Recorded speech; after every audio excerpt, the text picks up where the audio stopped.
Hello, everyone. Welcome to ELI, the place where you get your daily dose of inspiration for entrepreneurship. And today we have with us Manish Mohta, who is the founder of Learning Spiral, which is a leading online examination solution provider for online assessments and exams for universities. Hi, Manish. Welcome to ELI. Thank you, Priya. How you doing? I'm doing good, sir. How about you? Oh, I'm great. Awesome. So, Manish, I would request you to introduce yourself to our audience and a little bit about the venture that you are running. Right. So myself, Manish Mohta, I'm the founder of Learning Spiral. So at Learning Spiral, we pride ourselves to be on a mission to provide superpowers to higher education institutes. And one of the biggest challenges of higher education institutes is how to, drive assessments and examinations and the student life cycle in a manner that, the academic calendar is, not strained. I think that's the biggest challenge from a Southeast Asian or an Indian perspective, that the amount of learning which needs to be imparted, the amount of activities which need to be done, there's a lot of pressure in meeting the academic calendar deadlines. And in that context, especially in our country, assessments and exams take a whole lot of time. And during this time, that is, it is at this time, just exams are happening. So colleges are busy doing exams, teachers are doing busy conducting the examinations, coordinating it, and the learning takes a backstage. So what we have tried to do is that, if we can crash these timelines, make these things more transparent, efficient, analytical, then the end result would be, millions of learning hours would be given to the nation. And that's one of the biggest goals that, the organization is, working towards. Got it. And what sort of products and solutions do you have in your portfolio? So if you look at the solutions, then they kind of mirror the entire student journey. We talk about, from an inquiry right down to the graduation. Almost every aspect of the student value chain is, captured by one product or solution of the company. And assessments and examinations and analytics play a very big role in this, because they provide direction as well as, the data-based insight, which can help higher education institutes actually achieve what they might be aspiring. Got it. So just curious, I think your company started around 1999. Correct me if I'm wrong. But just curious to know, how did this pace of digitization of assessments start? Because I remember a time when I was writing exams using the OCR forms, and then all of a sudden everything started getting digitized, and we started appearing exams online. All of the cat, mat, etc., that started happening on online medium. So just curious to know when this wave started. So, the company is quite older. You're absolutely right. The company started in 99. At that time, the business model was very different. We got funded that time. We had launched India's first student portal. It was more towards admissions and online admissions, and we visualized a world at that moment of time where, every single admission would be completely digitally processed. Of course, 99 was too early. We were far too early in the game. For nearly, a decade and a half or more, internet penetration never really happened in India. Mhm. And in 2000 there was the dot-com bust, and all these dreams came shattering back. The VCs started asking for remaining money back to them and those kind of things. And it was quite a bit of hard, a sad piece of past history, Mhm. wherein we had to, relook and review at exactly what we were up to. And in fact, this was a campus startup at that time. Three of my friends then decided to pursue other, entrepreneurial or non-entrepreneurial ventures. And I stayed on. This organization continued flip-flopping between different business models. And then subsequently, it was just I would say just a decade back that we started pursuing things afresh. So at this new avatar, we started looking at assessments and exams along with the digital, the admission journey, which was the earlier this thing brainchild. And this time, definitely the infrastructure in the Indian landscape was far more robust. With Mm-hmm. Geo coming in, penetration happened, and acceptance for digital technology as an intervention in any of the educational processes, yeah, gained a lot more adoption. And education is quite a conservative sector. People are quite conservative minded when it comes to decision making, and it's difficult to teach a professor, right? So you have these elder professors who are at the helm of these decision making, and they are quite conservative. Better to be sure rather than be experimental. So Mm-hmm. that's how things started. And definitely, that journey which you are talking about, from complete manual, a lot of things came to OMR and OCR. We did a lot of that, in the period between 2000 to 2000, 14 to 17. Those were periods where universities told us that, why don't you just modernize us? We can't go onto the internet, but can you just at least make manual processes more digital? Mm-hmm. So that was the period, a good decade and a half, which was people moved from full manual to OMR or OCR or ICR scanning based approaches. And then the next leap was from, these OCR, ICR forms right to online, whether it was assessment or the applications also. So, Mm-hmm. we worked with a lot of central universities, and I remember how, the first time we took Banaras Hindu University online, and it was the first time they were taking online admissions, and that they were quite apprehensive that will students have the courage to fill an online form versus a ICR and OMR form. And that's how that experiment started, and we've been working at that place for nearly 10 years now. And that journey has been amazing. And so that's how online happened, first with admission applications, then with assessments, because assessments is another leap of faith. These are uh, highly sensitive, high stake exams on Mm-hmm. which lives and careers depend, Right. and sometimes even the careers and lives of the whole families depend on it. Mm-hmm. So you can't really. And those were again experiments which had their own fair bit of challenges. Even today, what we call CBT, the computer-based test in India, is actually partially online. So it's the delivery mechanism is hybrid. So you have the servers at these local centers, test centers, Mm-hmm. which are connected to the internet, but the exam per se is happening on the local land. So you still are not having fully online exams. During COVID, of course, a lot of digital transformation happened, a lot of experimentation happened, and proctored exams and online assessments actually started taking some adoption in the higher education space and the education space in general. Otherwise, people were very conservative. They didn't want to take exams online. You know, Mm-hmm.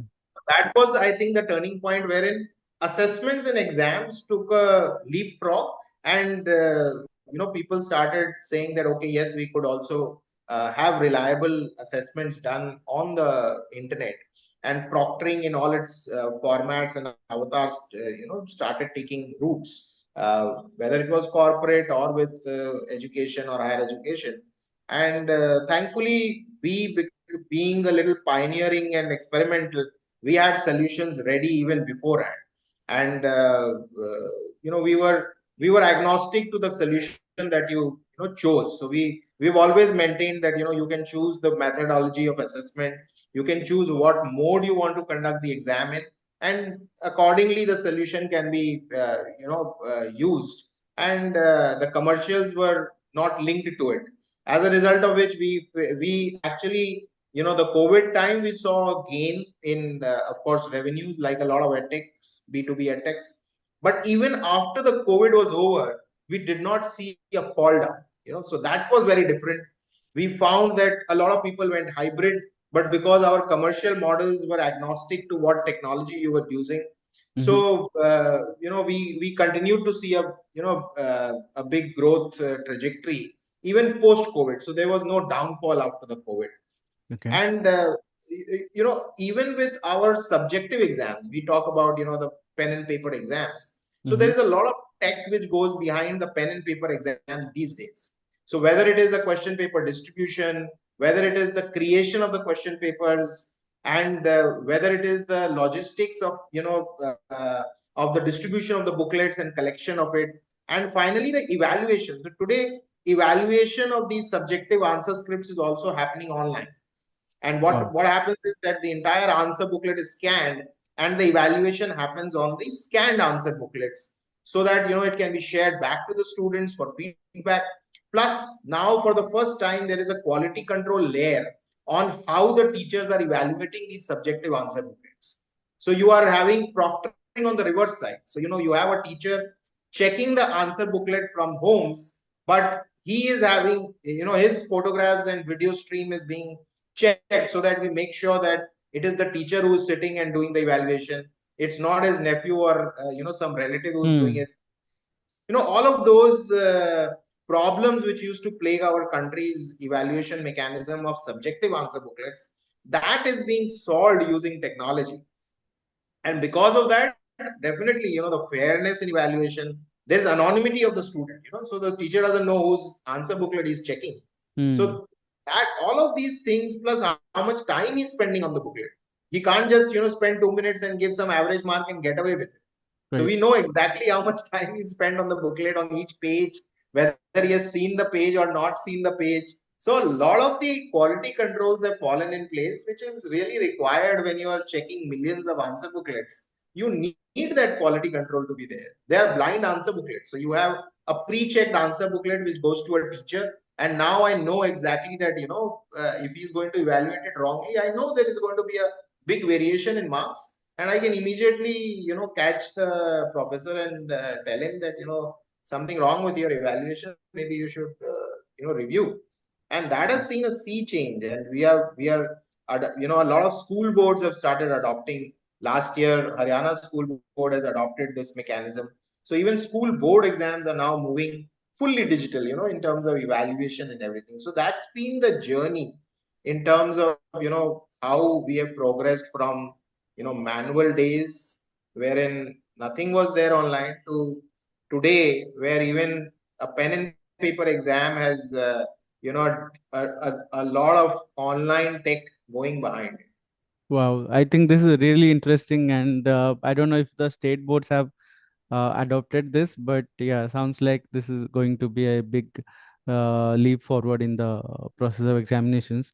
But I remember a time So when Haryana board is a state board, so that's why I mentioned it.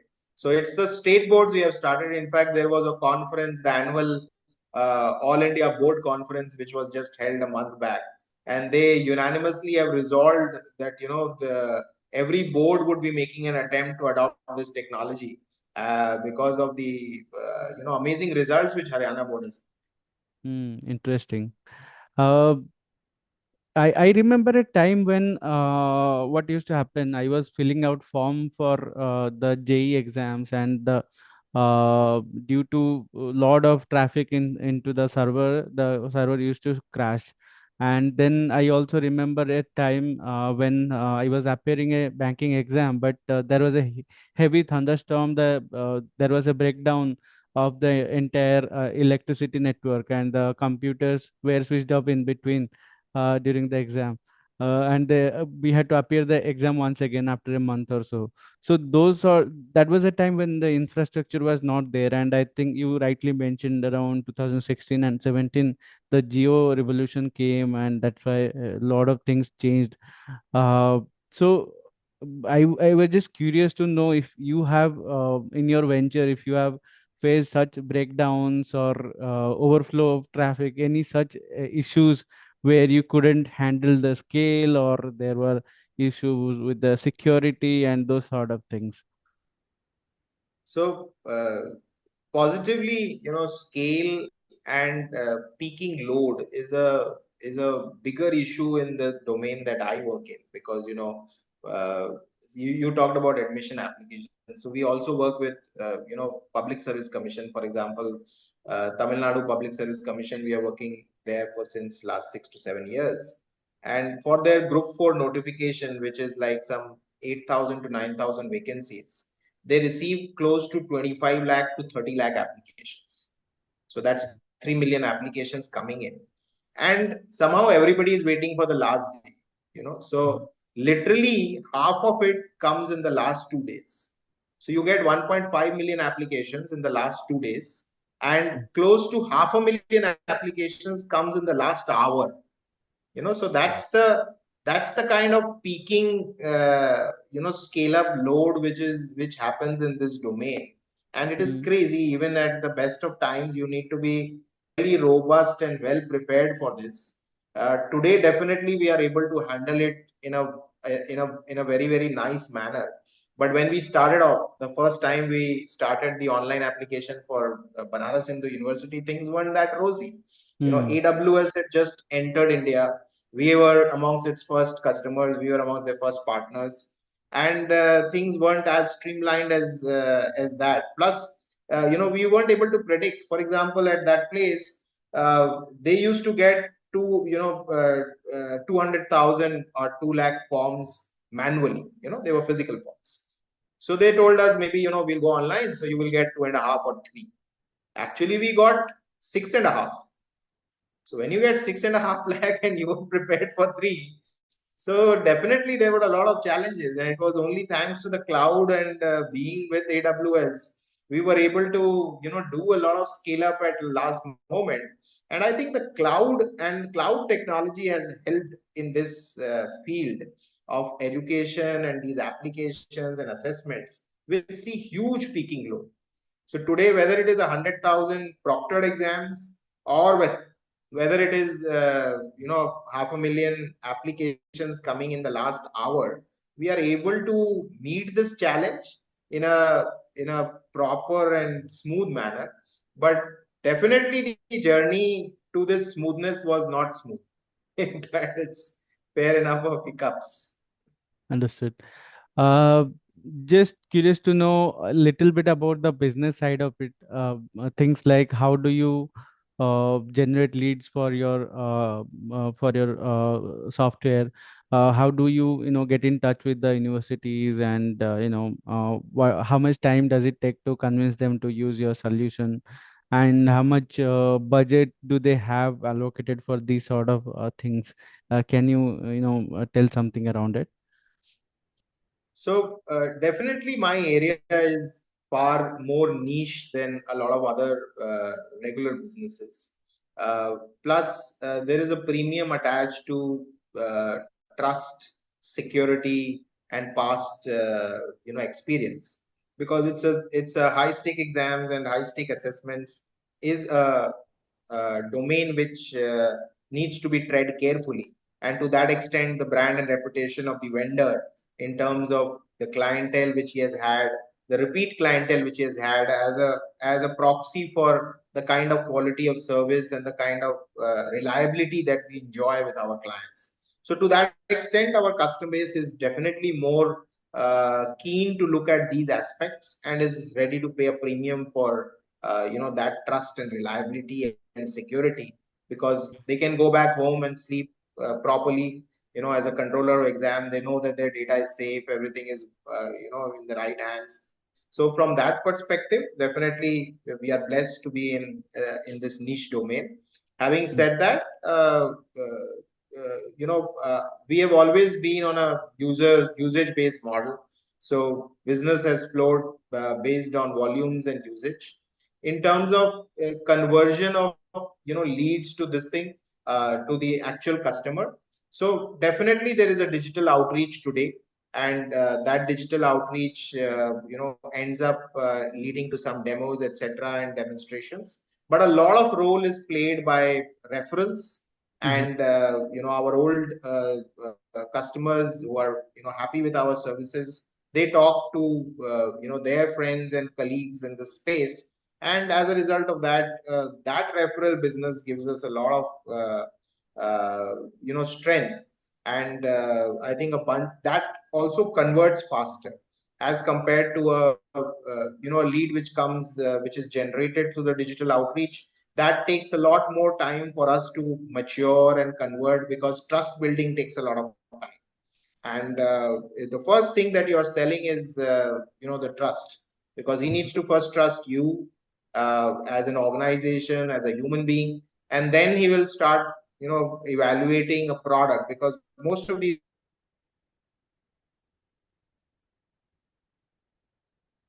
products are fairly vast, and very difficult for you to slice and dice it and make a comparison immediately.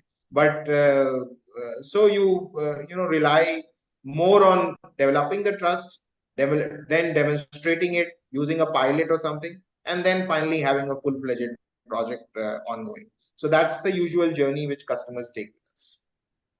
And what sort of budget does a university have for spending into So budget, assessment? And yeah. with assessments, I think budgets are fairly varying, because depends upon the mode of assessment, the number of assessments, the how digital an approach the university is taking. So anywhere between 2,000 rupees a student to right down to 100 rupees a student. It could vary anywhere in that range, depending upon what is the extent of digital tech usage which the university is ready to do. Okay, 2000 rupees per month or year, you are saying? No. This is annual. This is Got it. annual. Yeah. Got it. Got it. Uh, So another thing I wanted to ask you was, you must have heard about the recent question leakage and the NEET exam fiasco. And this is a common thing in our country. Every year, either CAT exam question paper got leaked, or some state boards question paper got leaked. And there are, other unfair things that happen during the exam, post exam. But this is unique to our country. It doesn't happen that often outside India.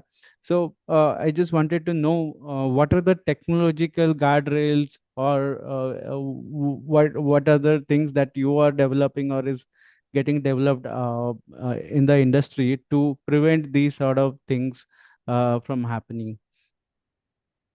So positively, the environment is far more challenging in our country. I would want to point this out. If you look at any of our exams, even I gave you the example of the Public Service Commission. So you are choosing, there are 8,000 vacancies, you are getting, 25 lakh applications. So this is amongst the most competitive, uh, assessments and selection criteria which we see happening in our country, whether it is a JE, whether it is a NEET, or whether it is any of the government exams. The ratio of successful versus people who are participating, so that ratio is very minimal, as a result of which it's a very competitive space. Plus, the stakes are very high. A government job is a coveted job which can change the dynamics of 2 3 generations for a Hmm. family. So that's the level of stake which is there. So literally 100 years of your family can be impacted by this event in that Right. fellow's life.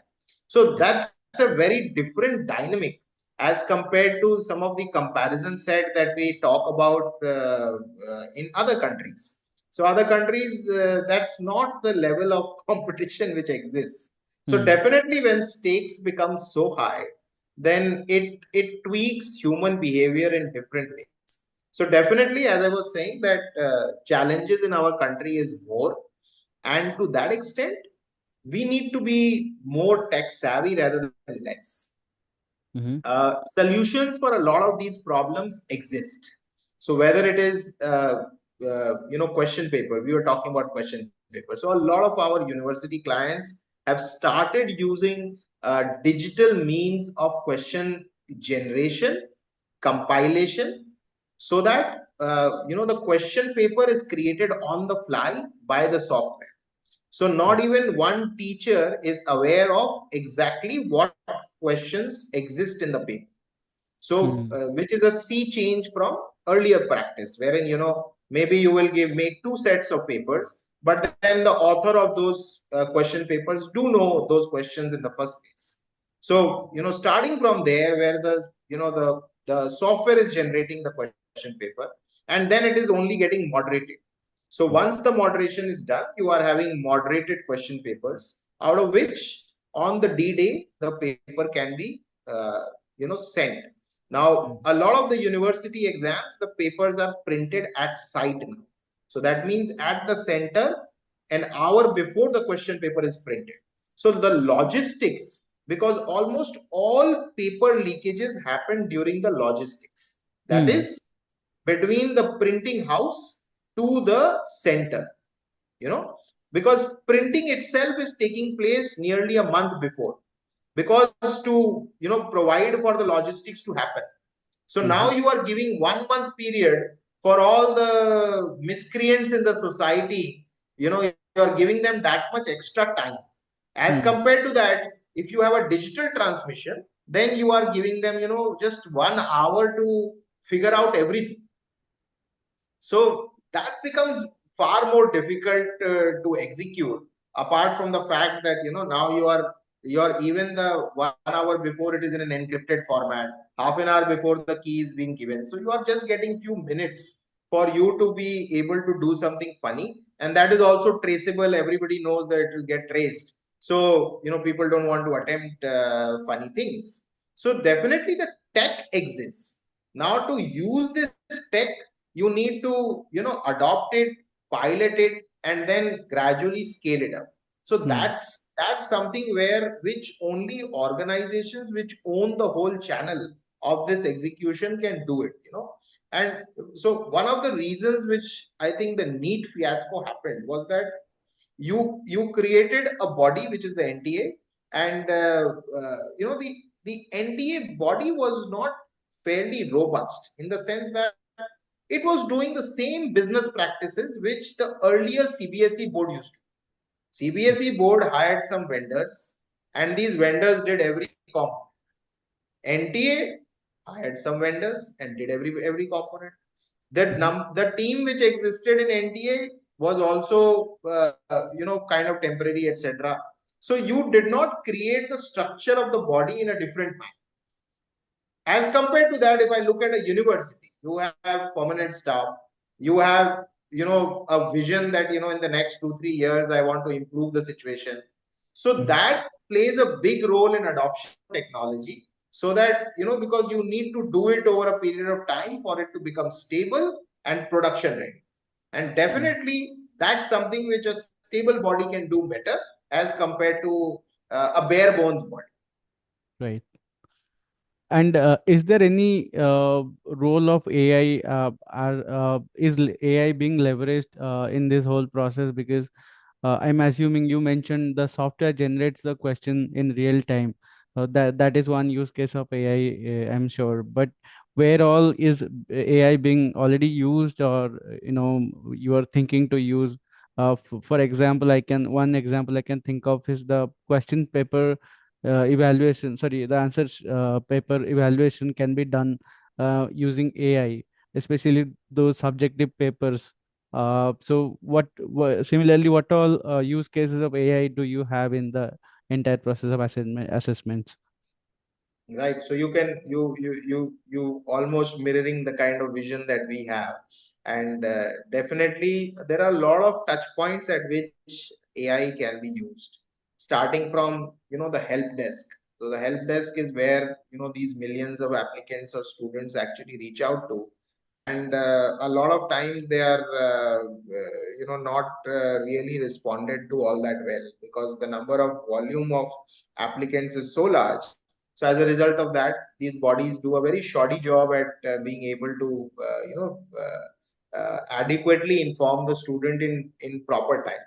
So you have phone numbers which don't get picked up, you have emails which don't get replied, and so all of these things, AI is helping in making sure that the right information is being received by the applicants, whether it is on a chatbot or on an email reply.